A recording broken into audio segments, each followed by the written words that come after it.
जयो राधा माधवा, जयो कुंज बिहारी, जयो राधा माधवा, जयो कुंज बिहारी, जय गोपी जन वल्लभा, जयो गिरिवरधारी, जयो गिरिवरधारी, जय गोपीजन वल्लभा, जयो गिरिवरधारी, जयो गिरिवरधारी। यशोदनन्दन व्रज जनरञ्जन, यशोदनन्दन व्रज जनरञ्जन, यशोदनन्दन व्रज जनरञ्जन, यमुनतीरा वनचारी, जय राधा माधवा, जयो कुंज बिहारी। हरे कृष्णा कृष्ण कृष्णा हरे हरे, हरे राम राम राम हरे हरे, हरे कृष्णा कृष्ण कृष्ण हरे हरे, हरे राम राम राम हरे हरे, हरे कृष्ण कृष्ण कृष्ण हरे हरे, हरे राम राम राम हरे हरे, हरे कृष्ण कृष्ण कृष्ण हरे हरे, हरे राम राम राम हरे हरे, जय कृष्ण बलराम, जय कृष्ण बलराम, कृष्ण बलराम जय कृष्ण बलराम, जय कृष्ण बलराम, जय कृष्ण बलराम, कृष्ण बलराम जय कृष्ण बलराम, जय राधा माधव राधा माधव राधे, जय राधा माधव राधा माधव राधे, जय गौरानिताय, जय गौरानिताय, गौरानिताय जय गौरानिताय, जय जय प्रभुपाद प्रभुपाद प्रभुपाद, जय जय प्रभुपाद, जय जय गुरुदेव गुरुदेव गुरुदेव, जय जय गुरुदेव। ओम नमो भगवते वासुदेवाय, नारायणं नमस्कृत्य नरं चैव नरोत्तमं, देवीं सरस्वतीं व्यासं ततो जयमुदीरये, नष्टप्रायेषु अभद्रेषु नित्यं भागवत सेवया, भगवते उत्तमश्लोके भक्तिर्भवति नैष्टकी, हे कृष्णा करुणा सिन्धु दीनबन्धु जगत्पते, गोपेशा गोपिका कान्दा राधाकान्ता नमोऽस्तुते, तप्तकाञ्चन गौराङ्गी राधे वृन्दावनेश्वरी, वृषभानुसुते देवी प्रणमामि हरिप्रिये, जय श्री कृष्ण चैतन्य प्रभु नित्यानंद, श्री अद्वैत गदाधरा श्रीवासादि गौर भक्त वृंदा, हरे कृष्णा कृष्णा कृष्णा हरे हरे, हरे राम राम राम हरे हरे। हरे कृष्णा। എല്ലാ ഡിവോട്ടീസിനും എൻ്റെ വിനീതമായ നമസ്കാരം. എനിക്ക് ഇങ്ങനെ ഒരു അവസരം തന്ന ശ്രീ കരമന രാധാ നീൽ മാധവ് സത്സംഗിന് പ്രത്യേകം നന്ദി പറഞ്ഞുകൊണ്ട് ഞാൻ ഇന്ന് എൻ്റെ ശ്ലോകത്തിലേക്ക് കടക്കുന്നു. ഇന്നത്തെ ശ്ലോകം കാൻഡോ 1 ചാപ്റ്റർ 7 ദ്രോണപുത്രൻ ശിക്ഷിക്കപ്പെടുന്നു എന്ന അധ്യായത്തിലെ 10ാമത്തെ ശ്ലോകമാണ്. ശ്ലോകം ഏറ്റുപറയാം. സൂത ഉവാച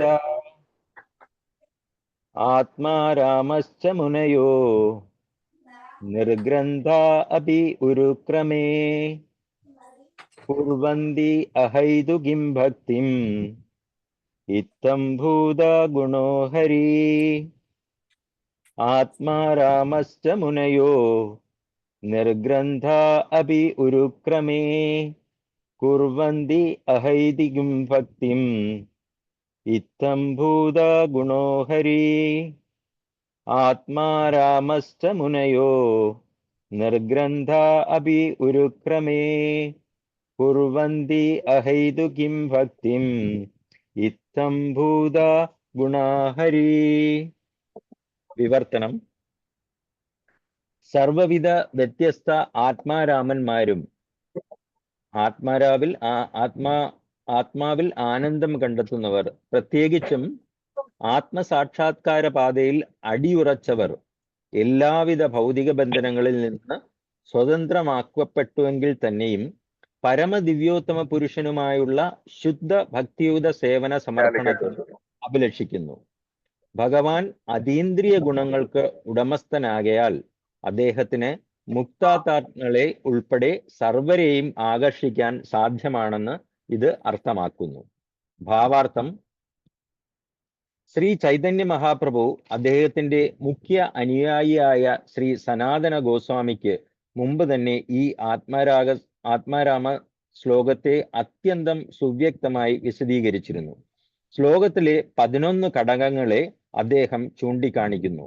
അതായത് ആത്മാരാമൻ, മുനയ, നിർഗ്രന്ഥ, അപി ച ഉരുക്രമ, കുറുവന്തി അഹൈതുകിം ഭക്തിം ഇത്തം ഭൂതഗുണ ഹരി എന്നിവ. വിശ്വപ്രകാശ സംസ്കൃത നിഘണ്ടു അനുസരിച്ച് ആത്മാരാമൻ എന്ന പദത്തിന് 7 പര്യായങ്ങളുണ്ട്. അവ ബ്രഹ്മം, ശരീരം, മനസ്സ്, പരിശ്രമം, സഹനശക്തി, ഭുക്തി, സ്വകീയ സ്വഭാവങ്ങൾ എന്നിവയാകുന്നു. ചിന്താശീലരായവർ, ഗൗരവമുള്ളവർ, മൗനിയായവർ, തപസ്വികൾ, നിർബന്ധശീലരായവർ, ദീക്ഷാന്തേഹികൾ, സന്യാസിമാർ, സാധുക്കൾ തുടങ്ങിയവയൊക്കെ മുനയ എന്ന പദം നിരൂപിക്കുന്നു. നിർഗ്രന്ഥ എന്ന പദം താഴെ പ്രതിപാദിക്കുന്ന ആശയങ്ങളെ പകർന്നു നൽകുന്നു.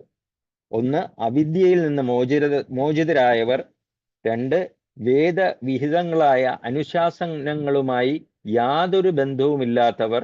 അതായത് നീതിശാസ്ത്രം, തത്വശാസ്ത്രം, മനഃശാസ്ത്രം, ആധ്യാത്മിക ശാസ്ത്രം എന്നീ വെളിവാക്കപ്പെട്ട ധർമ്മശാസ്ത്രങ്ങളിൽ പ്രതിപാദിച്ചിരിക്കുന്ന നിയമാനുസരണങ്ങളുടെ ബാധ്യതയിൽ നിന്ന് സ്വതന്ത്രമാക്കപ്പെട്ടവർ. 3. മുതലാളി. 4. നിർധനൻ.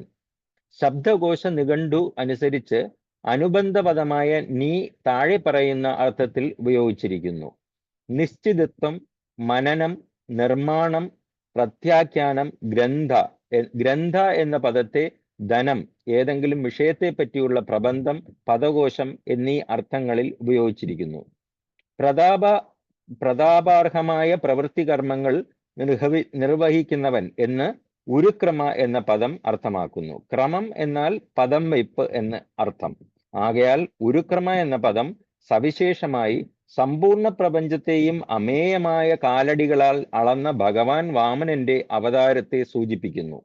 വിഷ്ണു ഭഗവാൻ മഹാപ്രബലനാണെന്ന് മാത്രമല്ല, അദ്ദേഹത്തിന്റെ കർമ്മങ്ങളും അത്യധികം യശസ്കരമാണ്. ഭഗവാൻ ആത്മീയ ലോകത്തെ തന്റെ അന്തരംഗ ശക്തിയാലും ഭൗതിക ലോകത്തെ തന്റെ ബഹിരംഗ ശക്തിയാലും സൃഷ്ടിച്ചിരിക്കുന്നു. സർവവ്യാപിയായ ഭഗവാന്റെ സവിശേഷമായ ഗുണത്താൽ ഭഗവാൻ സർവയിടവും പരമസത്യമായി നിലകൊള്ളുന്നു. മാത്രവുമല്ല, ഭഗവാന്റെ അതീന്ദ്രിയ ലീലകൾ എല്ലാവിധ കർപ്പുരങ്ങളോടുകൂടി പ്രദർശിപ്പിച്ചുകൊണ്ട് ഭഗവാന്റെ അതീന്ദ്രിയ ധാമമായ ഗോലോക വൃന്ദാവനത്തിൽ തൻ്റെ സ്വകീയ സവിശേഷതകളോടുകൂടി സദാ സന്നിഹിതനായിരിക്കുന്നു. ഭഗവാന്റെ കൃത്യങ്ങളെ മറ്റാരുടേതുമായി താരതമ്യപ്പെടുത്താൻ സാധ്യമല്ല. ആകയാൽ ഉരുക്രമ എന്ന പദം ഭഗവാന് മാത്രമേ യഥോചിതമാകുകയുള്ളൂ. സംസ്കൃത ക്രിയാപദവിന്യാസമനുസരിച്ച് കുറുവന്തി നിരൂപിക്കുന്നത് മറ്റുള്ളവർക്കായി എന്തെങ്കിലും പ്രവർത്തിക്കുന്നതിനെയാണ്. ആകയാൽ ആത്മാരാമന്മാർ ഭഗവത് ഭക്തിയുത സേവനം നിർവഹിക്കുന്നത് സ്വതാൽപര്യ സംരക്ഷണാർത്ഥമല്ല, മറിച്ച് ഭഗവാന്റെ ഉരുക്രമന്റെ സംപ്രീതിക്കായാണെന്ന് ഇത് അർത്ഥമാക്കുന്നു. ഹേതു എന്നാൽ കാരണം എന്നർത്ഥം. ഒരാളുടെ ഇന്ദ്രിയ സംതൃപ്തിക്ക് നിരവധി കാരണങ്ങളുണ്ട്. അവയെ മുഖ്യമായും ഭൗതിക ആസ്വാദനങ്ങൾ, പിന്നെ വികസനോന്മുഖമായ വ്യക്തികൾ അഭിലഷിക്കുന്ന യോഗശക്തി, പരിത്രാണം എന്നിവയായി തരംതിരിച്ചിരിക്കുന്നു. ഭൗതികാസ്വാദനങ്ങൾ അസംഖ്യങ്ങളാണ്. മാത്രവുമല്ല മായാശക്തിയുടെ സ്വാധീനത്തിലാകയാൽ ഭൗതികവാദികൾ അവയെ പുഷ്ടിപ്പെടുത്താൻ അധികതരമായി വ്യഗ്രരുമാണ്. ഭൗതികാസ്വാദനങ്ങൾക്ക് അന്തിമം ഇല്ലെന്ന് മാത്രമല്ല, ഭൗതിക പ്രപഞ്ചത്തിലെ ആർക്കും തന്നെ അവയെല്ലാം പ്രാപ്തമാക്കുക സാധ്യമല്ല. യോഗശക്തി 8 പ്രകാരത്തിലുണ്ട്. ഭാഗവതത്തിൽ പ്രസ്താവിച്ചിരിക്കുന്ന യോഗശക്തികളാണിവ. മോക്ഷരൂപങ്ങൾ 5 വിധത്തിലുണ്ട്. മുകളിൽ പ്രസ്താവിച്ച സ്വന്തം നേട്ടങ്ങൾക്കായുള്ള ആഗ്രഹ നിർമുക്തമായ ഭഗവത് സേവനമാണ് ശുദ്ധ ഭക്തി എന്നത്. സ്വക്ഷേമാർത്ഥം പരമായ സർവവിധ ആഗ്രഹങ്ങളിൽ നിന്നും സ്വതന്ത്രമായ അത്തരം ശുദ്ധ നിഷ്കളങ്ക ഭക്തരാൽ ദിവ്യോത്തമ പുരുഷനായ ശ്രീകൃഷ്ണൻ പൂർണ്ണ സംതൃപ്തനാകുന്നു. പരിശുദ്ധ ഭക്തിയുത സേവനം വ്യത്യസ്ത തലങ്ങളിലായി മുന്നേറുന്നു. ഭൗതിക മണ്ഡലത്തിൽ ഭക്തിയുത സേവന പരിശീലനത്തിന് 81 വ്യത്യസ്ത ഗുണങ്ങളുണ്ടെന്ന് മാത്രമല്ല, അത്തരം പ്രവർത്തനത്തിന് ഉപരിയായുള്ള അതീന്ദ്രിയ സേവന പരിശീലനത്തെ സാധന ഭക്തി എന്ന് വിശേഷിപ്പിക്കുന്നു. ശുദ്ധ സാധന ഭക്തി പരിശീലനം അതീന്ദ്രിയ ഭഗവത് പ്രേമമായി പരിപക്വമാവുമ്പോൾ അതീന്ദ്രിയ ഭഗവത് പ്രേമയുത സേവനം ആരംഭിക്കുകയും അഭിനിവേശം, പ്രേമം, വാത്സല്യം, അനുഭൂതി, അവലംബനം, ആസക്തി, അനുയായി വൃന്ദം, പരമാനന്ദം, വിയോഗത്തിന്റെ തീവ്രവികാരം എന്നീ തലക്കെട്ടുകളോടുകൂടിയ അധ്യായത്തിന് കീഴിൽ പ്രേമയുത സേവനം 9 പുരോഗമനപരമായ അവസ്ഥകളിലായി ഉത്തരോത്തരമായി പുഷ്ടിക്കപ്പെടുന്നു. നിഷ്ക്രിയ ഭക്തന്റെ അഭിനിവേശം അതീന്ദ്രിയ ഭഗവത് സേവനം വരെയും ഊർജസ്വലനായ ഭക്തന്റേത് ആസക്തി തലം വരെയും വികാസം പ്രാപിക്കുന്നു. അതേസമയം മിത്രഭാവത്തിലുള്ള ഭക്തന്റെ അഭിനിവേശം അനുയായി വൃന്ദം എന്ന തലം വരെ പുഷ്ടി പ്രാപിക്കുകയും ചെയ്യുന്നു. മാതൃഭൃത് മനോഭാവത്തിലുള്ള ഭക്തന്റെ അവസ്ഥയും ഇത് തന്നെയാണ്. പ്രേമാവസ്ഥയിലുള്ള ഭക്തൻ വേർപാടിന്റെ തീവ്ര വികാരം എന്ന തലം വരെ ഉന്നതി പ്രാപിക്കുന്നു. ശുദ്ധ ഭക്തിയുത സേവനത്തിന്റെ ചില ലക്ഷണങ്ങളാണിത്. ഹരിഭക്തി സുതോദയയുടെ മതമനുസരിച്ച് ഇത്തം ഭൂത എന്ന പദത്തിന്റെ പൊരുൾ സമ്പൂർണ്ണ പരമാനന്ദം എന്നാകുന്നു. അവ്യക്തിഗത ബ്രഹ്മസാക്ഷാത്കാരത്തിൽ പ്രാപ്തനാകുന്ന ആനന്ദ നിർവൃതി ഒരു പശുവിന്റെ കുളമ്പടി അടയാളത്തിനുള്ളിൽ ഉൾക്കൊള്ളുന്ന അല്പമാത്രമായ ജലത്തിന് സമാനമാകുന്നു. പരമദിവ്യോത്തമ പുരുഷന്റെ ദർശനമെന്ന മഹാസാഗരമാകുന്ന പരമാനന്ദവുമായി താരതമ്യപ്പെടുത്തുമ്പോൾ ഇത് ഒട്ടും തന്നെ ഇല്ലെന്ന് പറയാം. സർവ ആകർഷകത്വം, സർവ പരമാനന്ദം, സർവരസങ്ങൾ എന്നിവയെല്ലാം പരിപൂർണമായി സമാവേശിപ്പിച്ചിരിക്കുകയാൽ ശ്രീകൃഷ്ണ ഭഗവാന്റെ സ്വകീയ രൂപം അത്യന്തം നയനമനോഹരവും വശ്യമോഹനവുമാകുന്നു. ഭൗതികാസ്വാദനം, മായാശക്തികൾ, പരിത്രാണം എന്നിവയ്ക്ക് വേണ്ടി ആരും അവയൊന്നും തന്നെ പകരം നൽകാൻ തയ്യാറാകാത്ത വിധം അതിശക്തമാണെന്ന് ആ ആകർഷണങ്ങൾ. ഈ പ്രസ്താവനയെ പിന്തുണയ്ക്കാൻ യുക്തിപരമായ യാതൊരു വാദത്തിന്റെയും ആവശ്യമില്ല. ഒരാൾ സ്വപ്രകൃതിയാൽ ശ്രീകൃഷ്ണ ഭഗവാന്റെ ഗുണങ്ങളിൽ ആകർഷിതനായി തീരുന്നു. ഭഗവാന്റെ ഗുണങ്ങൾക്ക് ഭൗതിക ഗുണങ്ങളുമായി യാതൊരു ബന്ധവുമില്ലെന്ന് മനസ്സിലാക്കണം. അതായത് ഭഗവത് സവിശേഷതകൾ ഭൗതിക ഗുണങ്ങളുടെ പ്രത്യേകതകളിൽ നിന്നും തികച്ചും വിഭിന്നമാണ്. ഭഗവത് ഗുണങ്ങളെല്ലാം തന്നെ പരമാനന്ദം, ജ്ഞാനം, നിത്യത എന്നിവയിൽ സമ്പൂർണമാണ്. ഭഗവാന് അസംഖ്യം ഗുണസവിശേഷതകൾ ഉണ്ടെന്ന് മാത്രമല്ല, ഒരാൾ ഭഗവാന്റെ ഏതെങ്കിലും ഒരു ഗുണത്താൽ ആകർഷിതനാകുന്നുവെങ്കിൽ വേറൊരാൾ മറ്റൊരു ഗുണത്തിലാകാം ആകർഷിതനാകുന്നത്. സനകൻ, സനാതനൻ, സനന്ദൻ, സനത്കുമാരൻ എന്നീ കനിഷ്ഠ ബ്രഹ്മചാരികളായ 4 മഹത് ഋഷികൾ ഭഗവാന്റെ പാതാരവിന്ദങ്ങളിൽ അർപ്പിച്ച ചന്ദനലേപം ചെയ്ത തുളസീദളങ്ങളാലും പുഷ്പപരിമണങ്ങളാലും ആകർഷിതരായിരുന്നു.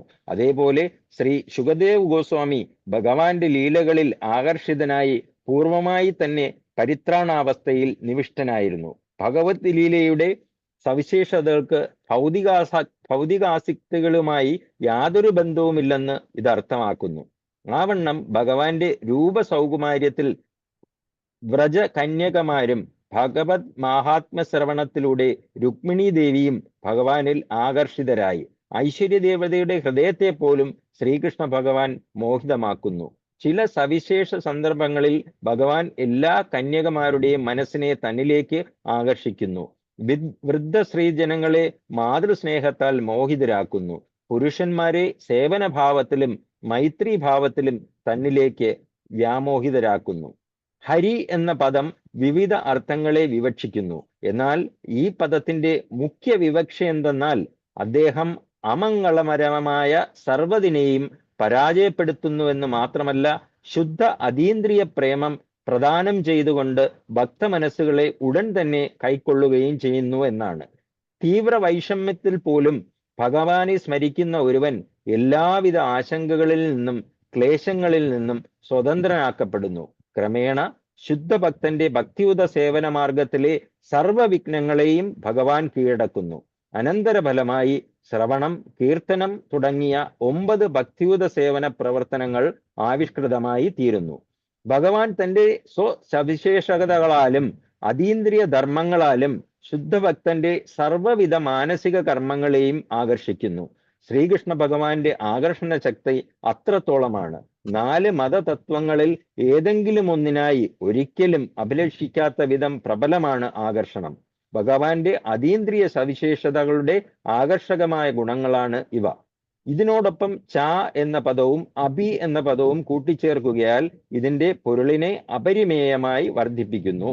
സംസ്കൃത വ്യാകരണമനുസരിച്ച് അഭി എന്ന പദത്തിന് 7 പര്യായങ്ങളുണ്ട്. ഈ ശ്ലോകത്തിലെ ഓരോ പദങ്ങളെയും വ്യാഖ്യാനിക്കുമ്പോൾ ശുദ്ധ ഭക്ത ഹൃദയത്തെ ആകർഷിക്കുന്ന ശ്രീകൃഷ്ണ ഭഗവാന്റെ അനന്തരമായ അതീന്ദ്രിയ ഗുണങ്ങളെ ദർശിക്കുവാൻ കഴിയുന്നു. ഓം അജ്ഞാനതിമിരാന്തസ്യ ജ്ഞാനാഞ്ജനശലാകയാ ചക്ഷുരുന്മീലിതം മേന തസ്മൈ ശ്രീ ഗുരവേ നമഃ. ശ്രീ ചൈതന്യമനോഭീഷ്ടം സ്ഥാപിതം മേന ഭൂപതലേ സ്വയം രൂപകഥാ മഹ്യം ദദാതി സ്വപദാന്തികം.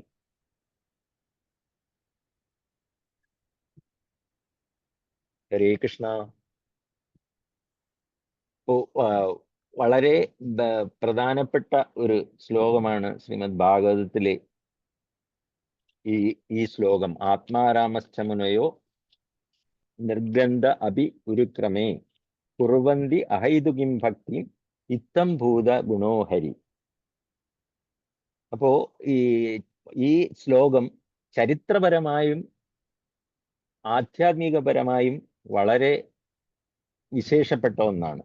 ചരിത്രപരമായി എന്തെന്ന് വെച്ചാല് ഈ ശ്ലോകം ചൈതന്യ മഹാപ്രഭുവും വാരണാസിയിലെ സാർവഭൗമ ഭട്ടാചാര്യയുമായി ചർച്ച ചെയ്ത് ചൈതന്യ മഹാപ്രഭു ഇതിന് 18 വ്യാഖ്യാനങ്ങൾ പറയുകയുണ്ടായി. പിന്നീട് ഒരവസരത്തില് ഇതേ ശ്ലോകം തന്നെ സനാതന ഗോസ്വാമി ചൈതന്യ മഹാപ്രഭുവിൻ്റെ അടുത്ത് ചോദിക്കുകയുണ്ടായി. അപ്പോൾ ചൈതന്യ മഹാപ്രഭു ഈ ശ്ലോകത്തിന് 61 വ്യാഖ്യാനങ്ങൾ പറയുകയുണ്ടായി. ഈ ശ്ലോകത്തിലെ ച, അഭി എന്നീ വാക്കുകൾ കൂടി ചേർത്താണ് മഹാപ്രഭു 61 വ്യാഖ്യാനങ്ങൾ പറഞ്ഞത്.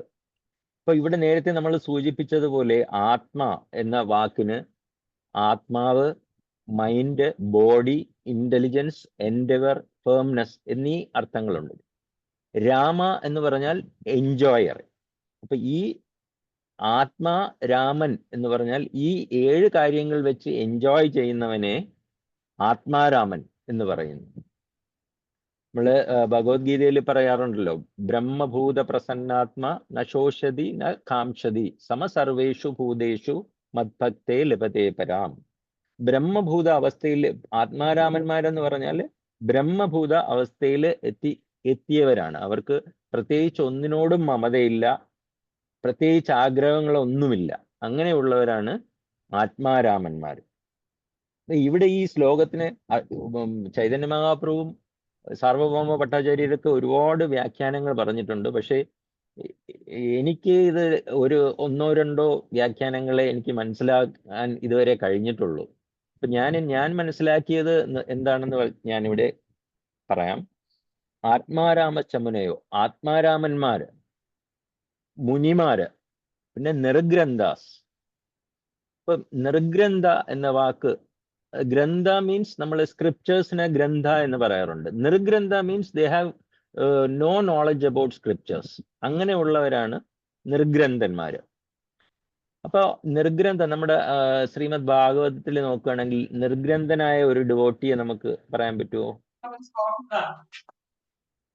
മൃഗാരി. നിർഗ്രന്ഥ ഒരു ഗ്രന്ഥങ്ങളെ കുറിച്ച്, ശാസ്ത്രങ്ങളെ കുറിച്ച് ഒരു അറിവുമില്ലാത്ത ഒരാളായിരുന്നു മൃഗാരി. മൃഗാരി എന്ന വാക്കിന്റെ അർത്ഥം തന്നെ മൃഗങ്ങളുടെ ശത്രു എന്നാണ്. അപ്പൊ ഈ മൃഗാരി കാട്ടിലെ വന്യമൃഗങ്ങളെ, ഇത് ടീച്ചിങ്സ് ഓഫ് ലോർഡ് ചൈതന്യ എന്ന് പറയുന്ന ആ ബുക്കില് 24ാമത്തെ അധ്യായത്തില് 61 എക്സ്പ്ലനേഷൻസ് ഓഫ് ആത്മാരാമ വേഴ്സ് എന്ന് പറഞ്ഞ ആ ഒരു ചാപ്റ്ററിന് പറയുന്നതാണ്. ആ ചാപ്റ്ററിൽ ഇത് പറഞ്ഞിട്ടുണ്ട്. മൃഗാരി കാട്ടിലെ വന്യമൃഗങ്ങളെ പകുതി ജീവൻ എടുത്തിട്ട് അവ വേദനിക്കുന്നത് കണ്ട് സന്തോഷിക്കുന്ന ഒരു പ്രകൃതക്കാരനായിരുന്നു. ഒരിക്കൽ മൃഗാരി നാരദമുനിയുമായിട്ട് കണ്ടുമുട്ടാനിടയുണ്ടായി. നാരദമുനി മൃഗാരിയോട് ആദ്യം തന്നെ ചോദിച്ചു, നീ എന്തിനാണ് ഈ മൃഗങ്ങളെ പകുതി കൊല്ലുന്നത്? അതിന്റെ ജീവൻ മുഴുവനായിട്ട് അങ്ങ് എടുത്തുകൂടെ? അപ്പൊ മൃഗാരി പറഞ്ഞു, മുഴുവനായിട്ട് അത് മരിച്ചു കഴിഞ്ഞാൽ പിന്നെ എനിക്ക് സന്തോഷമില്ല. എനിക്ക് പകുതി അവർ മരിച്ച് ആ വേദനയിൽ പൊളയുന്നത് കാണാനാണ് സന്തോഷം എന്ന് പറഞ്ഞു. അപ്പോൾ അങ്ങനെ പറഞ്ഞ മൃഗാരിയോട് നാരദമുനി ഉപദേശിച്ചു, നിന്റെ ഈ സ്വഭാവമെല്ലാം നീ മാറ്റണം, നീ ആത്മീയ പാതയിൽ വരണം. അപ്പം ആദ്യമൊന്നും മൃഗാരി സമ്മതിച്ചില്ല. അവസാനം മൃഗാരി തന്നെ നാരദമുനിയുടെ അടുത്ത് ചോദിച്ചു, ഞാൻ എന്താണ് ചെയ്യേണ്ടത് എന്ന് ചോദിച്ചു. ഞാൻ അങ്ങനെ ആവണമെങ്കിൽ എന്ത് ചെയ്യണം എന്ന് നാരദമുനിയോട് മൃഗാരി ചോദിച്ചു. അപ്പം നാരദമുനി പറഞ്ഞു, ആദ്യമായി നീ നിന്റെ അമ്പും വില്ലും ഒടിച്ചു കളയണം. അപ്പൊ അമ്പും വില്ലും ഒടിച്ചു കളഞ്ഞാല് മൃഗാരി ചോദിച്ചു, ഞാൻ എൻ്റെ ഉപജീവനം എങ്ങനെ നടത്തും? അത് ഞാൻ നിനക്ക് വേണ്ടതെല്ലാം ഞാൻ തന്നുകൊള്ളാം. ഞാൻ പറയുന്നത് നീ അനുസരിക്കുകയാണെങ്കിൽ നിന്റെ ഉപജീവനത്തിനുള്ള മാർഗങ്ങളെല്ലാം ഞാൻ തന്നെ ഏർപ്പാട് ചെയ്തു കൊള്ളാം എന്ന് നാരദമുനി പറഞ്ഞു. അങ്ങനെ ഒന്നാമത്തെ കണ്ടീഷൻ അമ്പും വില്ലും ഒടിക്കണം. രണ്ടാമത്തെ കണ്ടീഷൻ, നീ നിന്റെ കാട്ടില് ഒരു ചെറിയ ആശ്രമം പണിയണം. മൂന്നാമത്തെ കണ്ടീഷൻ, ആ ആശ്രമത്തിന്റെ മുമ്പിൽ ഒരു തുളസി ചെടി നടണം. നാലാമത്തെ ഉപദേശം, എന്നും ഹരേ കൃഷ്ണ മഹാമന്ത്രം ജപിക്കണം. ഇത്രയൊക്കെ പറഞ്ഞിട്ട് നാരദമുനി അവിടെ നിന്ന് പോയി. വീണ്ടും വർഷങ്ങൾക്ക് ശേഷം തിരിച്ചു വന്നപ്പോൾ നാരദമുനിയെ കണ്ട മാത്രയില് മൃഗാരി നിലത്ത് വീണ് നമസ്കരിക്കാൻ നോക്കി. അപ്പോൾ ആ ഭാഗത്ത് കുറച്ച് ഉറുമ്പുകൾ ഓടുന്നുണ്ടായിരുന്നു. അപ്പൊ ആ ഉറുമ്പുകൾ മരിച്ചു പോകുമോ എന്ന് വിചാരിച്ച് അവിടെ നമസ്കരിക്കാതെ മാറി മറ്റൊരു സ്ഥലത്ത് നമസ്കരിച്ചിരുന്നു. അപ്പോൾ നമ്മളിവിടെ മനസ്സിലാക്കേണ്ടത് ഈ പവർ ഓഫ് ഭക്തി എത്രത്തോളം ഉണ്ട് എന്നുള്ളതാണ്.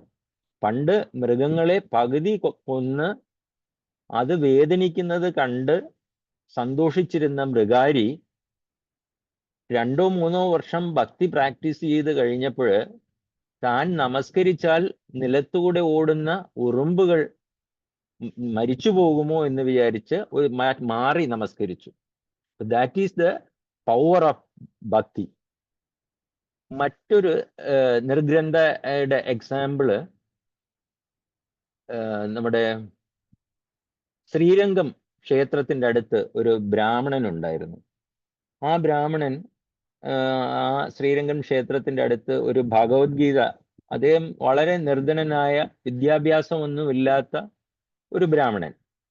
ആ ബ്രാഹ്മണൻ ഈ ഭഗവത്ഗീതയുടെ കവർ പേജ് നോക്കി അവിടെ ഇരുന്ന് കരയും, ഈ ടെമ്പിളിന്റെ അടുത്തിരുന്ന് കരയും.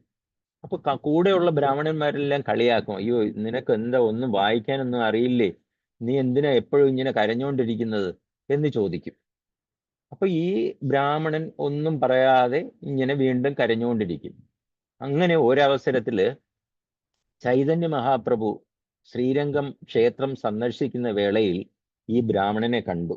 അപ്പോഴും ബ്രാഹ്മണൻ ഈ ഭഗവത്ഗീതയുടെ ഇത് പിടിച്ച് കരഞ്ഞുകൊണ്ടേയിരിക്കുന്നു.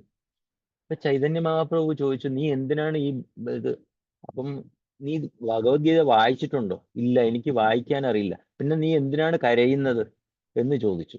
അപ്പോ ഈ ബ്രാഹ്മണൻ പറഞ്ഞു, ഞാൻ ഭഗവാൻ ഒരു ലോവർ പൊസിഷൻ, അതായത് ചാരിയറ്റ് ഡ്രൈവറായിട്ടുള്ള പൊസിഷൻ സ്വീകരിച്ചല്ലോ, ഭഗവാൻ ഇത്രയും കമ്പാഷനേറ്റ് ആണല്ലോ എന്ന് ഓർത്ത് കരയുന്നതാണ് എന്ന് പറഞ്ഞു. അപ്പൊ ഇത് കേട്ട മാത്രയിൽ ചൈതന്യ മഹാപ്രഭു അദ്ദേഹത്തിനെ എണീറ്റ് മാറോട് ചേർത്തു. ബ്രാഹ്മണൻ പറഞ്ഞു, ഇത് പരമദിവ്യോത്തമ പുരുഷനായ ശ്രീകൃഷ്ണ ഭഗവാൻ രഥത്തിന്റെ അർജുനനെ അപേക്ഷിച്ച് ഒരു ചാരിയറ്റ് ഡ്രൈവറായിട്ടുള്ള സേവനം സ്വീകരിച്ച് ഒരു ലോവർ പൊസിഷൻ സ്വീകരിച്ചു. അപ്പൊ അതിന്റെ ആ കമ്പാഷൻ കണ്ടാണ് ഞാൻ കരയുന്നത് എന്ന് ഇദ്ദേഹം പറഞ്ഞു. അടുത്തത് ഉരുക്രമ എന്ന വാക്ക്. ക്രമ എന്ന വാക്കിന്റെ അർത്ഥം നേരത്തെ നമ്മളിവിടെ ഭാവാർത്ഥത്തിൽ പറഞ്ഞത് കണക്ക് ഒരു സ്റ്റെപ്പ്. ഉരുക്രമ മീൻസ് എ വണ്ടർഫുൾ സ്റ്റെപ്പ്. അപ്പം ഇവിടെ നമുക്ക് ഏറ്റവും ഉദാഹരണമായിട്ട് പറയാൻ പറ്റുന്നത് വാമനദേവിനെയാണ്. ഭഗവാന്റെ തന്നെ അവതാരമായ വാമനദേവ്. വാമനദേവ് 3 വണ്ടർഫുൾ സ്റ്റെപ്സ് കൊണ്ട് ഈ യൂണിവേഴ്സിനെ കംപ്ലീറ്റ് അളന്ന് മാറ്റി. ഇനി അടുത്ത വേർഡ് കുർവന്തി. കുർവന്തി എന്ന വാക്ക് നമ്മൾ ടു ഡു എന്നാണ്. അപ്പൊ ഡു മീൻസ് ആർക്ക് വേണ്ടി ചെയ്യുന്നു? ഭഗവാന് വേണ്ടി ചെയ്യുന്നു എന്നുള്ളതാണ് നമ്മൾ ഈ കുർവന്തി എന്ന വാക്കുകൊണ്ട് ഉദ്ദേശിക്കുന്നത്. അടുത്ത അഹൈതുകി. അഹൈതുകി എന്ന് പറഞ്ഞാൽ സെൽഫ്ലെസ്, മറ്റ് ഒരു ആഗ്രഹങ്ങളുമില്ല. നമ്മൾ 2ാമത്തെ അധ്യായത്തിൽ കണ്ടിട്ടുണ്ട്, സവൈ പുംസാം പരോധർമ്മ അതോ ഭക്തി അധോക്ഷജ അഹൈതുകി അപ്രതീകത. സെൽഫ്ലെസ് ആൻഡ് അൺമോട്ടിവേറ്റഡ്, അഹൈതുകി ആ അഹൈതുകി തന്നെയാണ് ഇവിടെ. പിന്നെ ഇത്തം ഭൂതഗുണ. ഇത്തം ഭൂതഗുണ എന്ന് പറഞ്ഞാൽ ഭഗവാന്റെ വണ്ടർഫുൾ ക്വാളിറ്റീസ്. അപ്പൊ എന്തിലാണ് ഈ ആത്മാരാമന്മാര് ആകൃഷ്ടനാകിയത്? ഭഗവാന്റെ വണ്ടർഫുൾ ക്വാളിറ്റീസ്. അത് മധുരാഷ്ടകത്തിൽ വില്ലമംഗല ടാക്കൂർ ഭഗവാന്റെ ക്വാളിറ്റീസിനെ കുറിച്ച് പറയുന്നുണ്ട്. അധരം മധുരം വദനം മധുരം നയനം മധുരം ഹസിതം മധുരം ഹൃദയം മധുരം ഗമനം മധുരം മധുരാധിപതേ അഖിലം മധുരം. ഭഗവാന്റെ ലിപ്സ് ആർ വെരി സ്വീറ്റ്. വദനം മധുരം, ഭഗവാന്റെ ഫേസ് ഭയങ്കര സ്വീറ്റ് ആണ്. His eyes are also sweet, his smile is sweet, his heart is purely sweet, and ഭഗവാന്റെ his walk is sweet. Everything is about Lord Krishna is sweet. അഖിലം മധുരം, മധുരാധിപതേ അഖിലം മധുരം. ഇനി നമുക്ക് തന്നെ ആലോചിച്ച് നോക്കാം, ദാമോദര ലീലയില് ഭഗവാൻ ശ്രീകൃഷ്ണ ഭഗവാനെ യശോദമായി ഇങ്ങനെ പിടിച്ച് ഉരലിൽ കെട്ടിയിട്ടിരിക്കുന്ന സമയത്ത് ഭഗവാൻ കരയുകയാണെങ്കിൽ പോലും ആ ഒരു ലീല കാണുമ്പോൾ നമുക്ക് എന്ത് സന്തോഷം, ഭഗവാന്റെ ആ ലീല കാണുമ്പോൾ നമുക്ക് എന്ത് സന്തോഷം തോന്നാറുണ്ട് അല്ലേ? അപ്പോ അത്രയും ലീല വിലാസങ്ങളുള്ള ഭഗവാനാണ് ഈ ആത്മാരാമന്മാരും മുനിമാരും നിർഗ്രന്ഥാസും എല്ലാവരും അട്രാക്റ്റഡ് ആകുന്നത്. ഇനി നമുക്ക് ഈ ആത്മാരാമ വേഴ്സ് എങ്ങനെ വന്നു എന്നുള്ളത് നമുക്ക് നോക്കാം. എന്തുകൊണ്ടാണ് സൂതൻ ഈ ഇത് പറഞ്ഞത്? കാരണം ഇനി തൊട്ടു മുമ്പത്തുള്ള ശ്ലോകത്തില് ശൗനക ഋഷി വളരെ പ്രസക്തമായ ഒരു ചോദ്യം ചോദിച്ചു. സവൈ നിവൃത്തി നിരത സർവത്രോപേക്ഷകോ മുനി കസ്യ വാ ബൃഹതി മേധ ആത്മാരാമ സമസ്യഫൽ. ശ്രീ ശൗനകൻ ശ്രീ സൂതഗോസ്വാമിയോട് ഇപ്രകാരം ആരാഞ്ഞു. ശ്രീ സൂതദേവ ഗോസ്വാമി മുമ്പ് തന്നെ ആത്മസാക്ഷാത്കാര മാർഗത്തിലായിരുന്നതിനാൽ അദ്ദേഹം ആത്മാവിനാൽ സംതൃപ്തനായിരുന്നു. എന്നിട്ടും എന്തുകൊണ്ട് അദ്ദേഹം അவ்விധമുള്ള അതിബൃഹത്തായ സാഹിത്യം അഭ്യസിക്കുന്ന ആയാസകരമായ അനുഭവത്തെ സ്വീകരിച്ചു? വളരെ പ്രസക്തമായ ഒരു ചോദ്യമാണ്. ആത്മാരാമനായിരുന്നല്ലോ സുഖദേവ് ഗോസ്വാമി, ആത്മാരാമനായിരുന്നു, സെൽഫ് സാറ്റിസ്ഫൈഡ് പേഴ്സൺ ആയിരുന്നു. പിന്നെ എന്തുകൊണ്ടാണ് ഇത്രയും വലിയൊരു ഗ്രന്ഥമായ ശ്രീമദ് ഭാഗവതം അദ്ദേഹം പഠിക്കാൻ ഒരുമ്പെട്ടത് എന്നുള്ളത് ശൗനക ഋഷിയുടെ വളരെ പ്രധാനപ്പെട്ട ഒരു ചോദ്യം. എന്തുകൊണ്ടായിരുന്നു? അതായത് സുഖദേവ് ഗോസ്വാമി 16 വയസ്സ് വരെ അമ്മയുടെ ഗർഭപാത്രത്തിൽ ഇരുന്നു. എന്തുകൊണ്ട് പുറത്തു വന്നില്ല? മായ പിടിക്കും എന്ന് വിചാരിച്ച് പുറത്തു വന്നില്ല. അങ്ങനെ വ്യാസദേവൻ ശ്രീകൃഷ്ണ ഭഗവാന്റെ അടുത്ത് ചെന്ന് പറഞ്ഞു, എൻ്റെ മകനെ മായയിൽ നിന്ന് രക്ഷിക്കണമേ, അല്ലെങ്കിൽ അവൻ പുറത്തു വരില്ല, അമ്മയുടെ ഗർഭപാത്രത്തിൽ നിന്ന് പുറത്തു വരില്ല എന്ന് പറഞ്ഞു. അപ്പോ ഭഗവാൻ അത് സമ്മതിച്ചു. അത് വ്യാസദേവൻ പറഞ്ഞതിന് ശേഷമാണ് ശുകദേവ് ഗോസ്വാമി അമ്മയുടെ വയറ്റിൽ നിന്ന് പുറത്തു വന്നത്. പക്ഷെ പുറത്തു വന്നിട്ടോ വ്യാസദേവന്റെ കൂടെ ആശ്രമത്തിൽ ജീവിച്ചില്ല. ആ സമയം തന്നെ അദ്ദേഹം 16 വയസ്സുള്ള പ്രായത്തിൽ കാട്ടിലേക്ക് പോയി. അതിലെ ഒരു ശ്ലോകമുണ്ട്, യം പ്രവചന്തമനുപേതം അഭേദകൃത്യം ദ്വൈപായനോ വിരഹകാതരാജുവാഹ പുത്രേതി തന്മതയദാതരവോ അപിനേന്ദു തം സർവഭൂതഹൃദയം മുനിമാനതോസ്മി. അതായത് ഈ സൂതഗോസ്വാമി കാട്ടിലേക്ക് പോകുമ്പോൾ വ്യാസദേവൻ പുറകുന്ന് നടന്ന് വിളിച്ചു. പക്ഷേ വ്യാസദേവൻ ആ വിളി കേട്ടില്ല. പകരം ആ കാട്ടിലെ ചെടികളിൽ നിന്ന് വ്യാസദേവന്റെ ഈ വിളിയുടെ ശബ്ദം പ്രതിധ്വനിച്ചു. വ്യാസദേവൻ തിരിച്ചു വന്നില്ല. ശുകദേവ് ഗോസ്വാമി തിരിച്ച് വന്നില്ല. പിന്നെ എങ്ങനെയാണ് സുഖദേവ് ഗോസ്വാമി ഭാഗവതം പഠിച്ചത്? നമുക്ക് എല്ലാവരും സംശയം ഉണ്ടാവുമല്ലോ. 16 വയസ്സിൽ ജനിച്ചു, കാട്ടിലേക്ക് പോയി.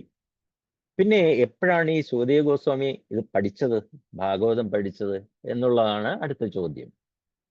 അത് വളരെ രസകരമായ ഒരു, ഞാൻ ഇതിനെക്കുറിച്ച് കുറെ ലെക്ചേഴ്സ് കേട്ടപ്പോൾ മനസ്സിലാക്കിയതാണ്. അതായത് സുഖദേവ് ഗോസ്വാമി കാട്ടില് ആശ്രമം കെട്ടി കഴിയുന്ന അവസരത്തില് വ്യാസഭഗവാന്റെ തന്നെ ശിഷ്യന്മാര് കാട്ടില് പൂക്കൾ പറിക്കാനും പൂജാസാധനങ്ങൾ ശേഖരിക്കാനുമായിട്ട് പോകും. അപ്പൊ പോകുന്ന സമയത്ത് വ്യാസദേവന്റെ ഡിസൈപ്പിൾസ് അല്ലേ, ഭാഗവതത്തിലെ ചില ശ്ലോകങ്ങൾ, അതില് ഒരു ശ്ലോകം ഇതാണ്, അഹോബഹീയം സ്തനകാലകൂടം എന്ന് പറയുന്ന ആ ശ്ലോകം വളരെ വ്യക്തമായിട്ട് പറയുന്നുണ്ട്. ഈ ശ്ലോകം ആ ഡിസൈപ്പിൾസ്, വ്യാസദേവന്റെ ഡിസൈപ്പിൾസ് കാട്ടിൽ പൂ പറിക്കാൻ പോകുന്ന അവസരത്തിൽ ഇതിങ്ങനെ പാടിക്കൊണ്ട് നിന്നു. ഇത് സുഖദേവ് ഗോസ്വാമി കേട്ടു. അതുവരെ ഭഗവാന്റെ ബ്രഹ്മ അവസ്ഥയമായിരുന്നു സുഖദേവ് ഗോസ്വാമി ധ്യാനിച്ചുകൊണ്ടിരുന്നത്. അപ്പൊ ഇത് കേട്ടപ്പോൾ അഹോബഹീയം സ്തനകാലകൂടം, ഭൂതനെ കുറിച്ചുള്ള ശ്ലോകമാണ്. അപ്പൊ ഇത്രയും മേഴ്സിഫുൾ ആയിട്ടുള്ള ഒരാൾ ആരാണ് എന്ന ചിന്ത സുഖദേവ് ഗോസ്വാമിയുടെ മനസ്സിൽ വന്നു. അതായത് തന്നെ വിഷം കൊടുത്ത് കൊല്ലാനായിട്ട് വന്ന പൂതനയ്ക്ക് ലിബറേഷൻ കിട്ടുക മാത്രമല്ല, ഗോലോകത്തിലെ ഒരു അമ്മയുടെ സ്ഥാനം നൽകുകയും ചെയ്തു. അപ്പൊ ഇത്രയും മേഴ്സിഫുൾ ആയിട്ടുള്ള, ഇത്രയും കാരുണ്യമുള്ള ആരാണ് എന്ന് സുഖദേവ് ഗോസ്വാമി ഇത് കേട്ടിട്ട് സുഖദേവ് ഗോസ്വാമി ചോദിച്ചു. അപ്പോ അവര് ആരാണ് എന്ന് തിരിച്ചുപോയി. എന്നിട്ട് പിറ്റേ ദിവസം വന്ന് പിറ്റേ ദിവസവും ഈ പൂക്കൾ പൂജാ സാധനങ്ങൾ ശേഖരിക്കുന്ന ഇടയ്ക്ക് വീണ്ടും ഒരു ശ്ലോകം പറയുകയുണ്ടായി. ആ ശ്ലോകം ഭീഷ്മ പിതാമഹൻ പാണ്ഡവരോട് പറയുന്ന ഒരു ശ്ലോകമാണ്.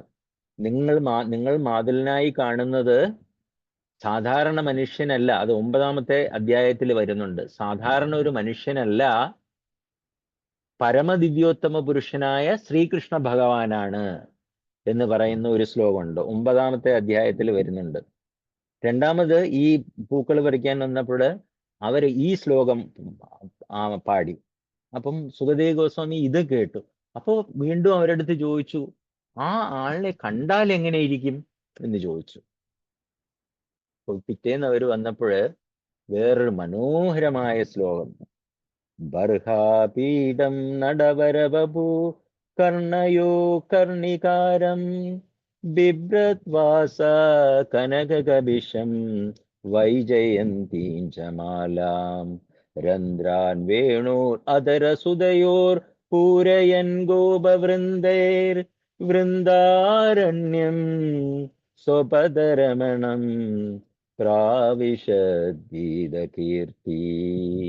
വൃന്ദാരണ്യം സ്വപദരമണം പ്രാവിശദ്ഗീതകീർത്തി.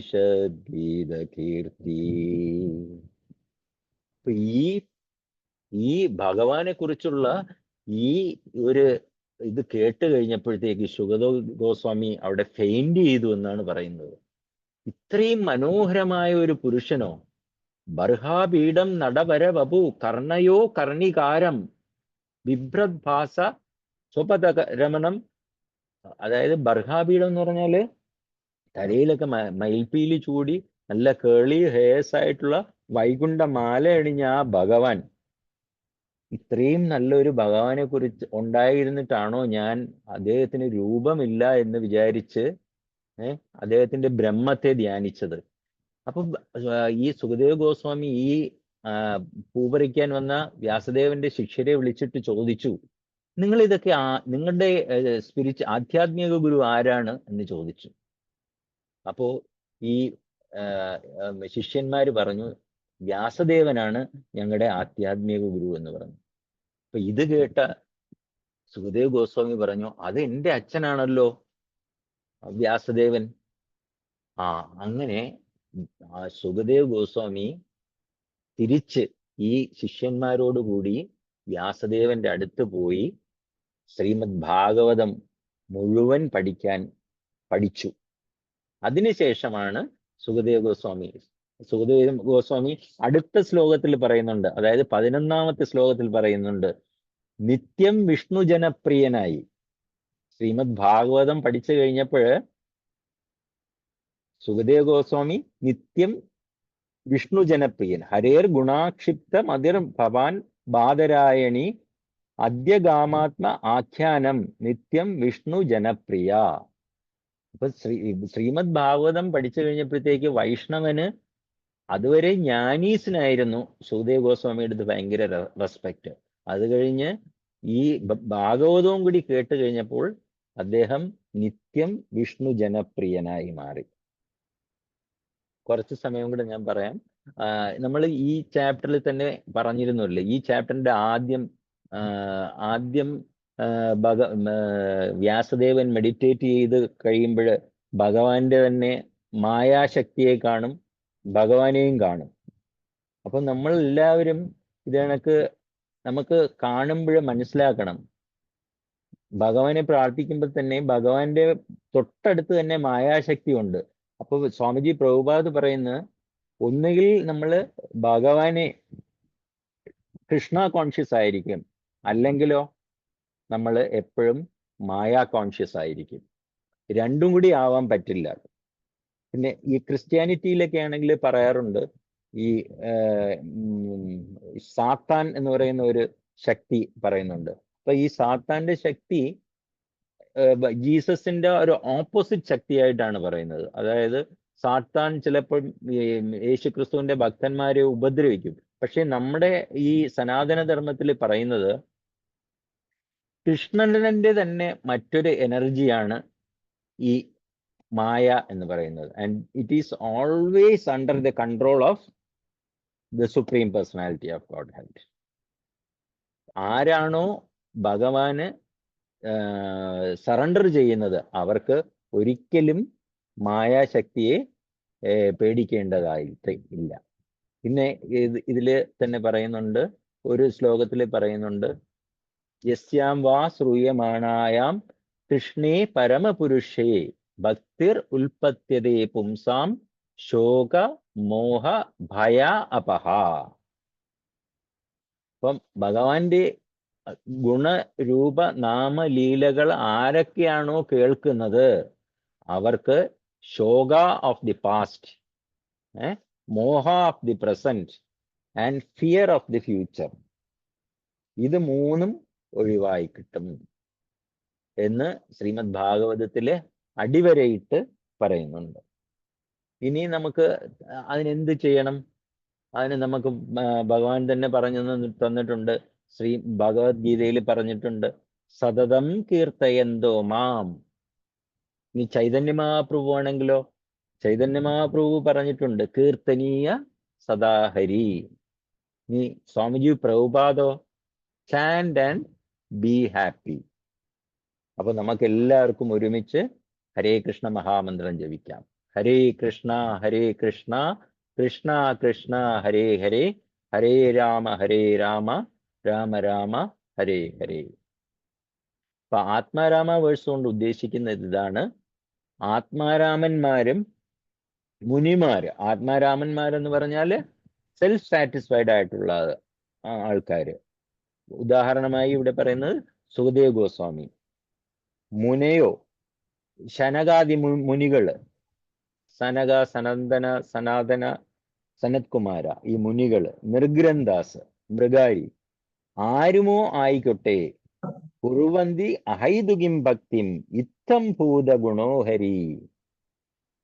ഭഗവാന്റെ അതിവിശിഷ്ടമായ ഗുണങ്ങളിൽ എല്ലാവരും ആകൃഷ്ടരാകും എന്നാണ് ഈ ശ്ലോകത്തിന്റെ അർത്ഥം. ഹരേ കൃഷ്ണ.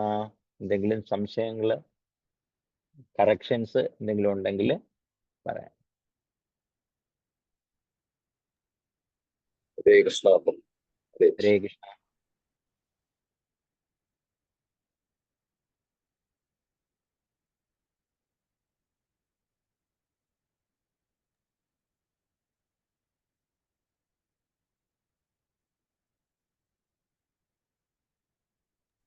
ഹരേ കൃഷ്ണ.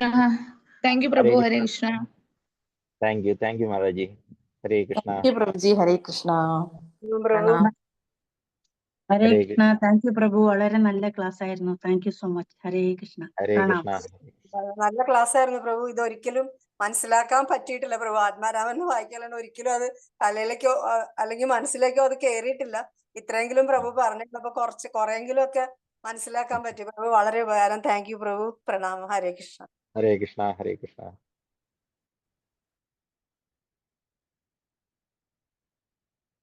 ഹരേ കൃഷ്ണ.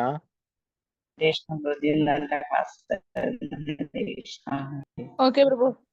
ഓക്കെ. ഹരേ കൃഷ്ണ.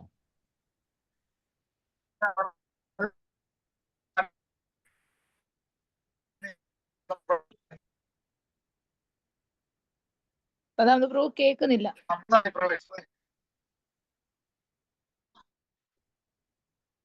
ഓക്കെ. ഹരേ കൃഷ്ണ. പ്രഭു ലീവായി, അപ്പൊ നമുക്ക് സ്റ്റോപ്പ് ചെയ്യാം. ഹരേ കൃഷ്ണ.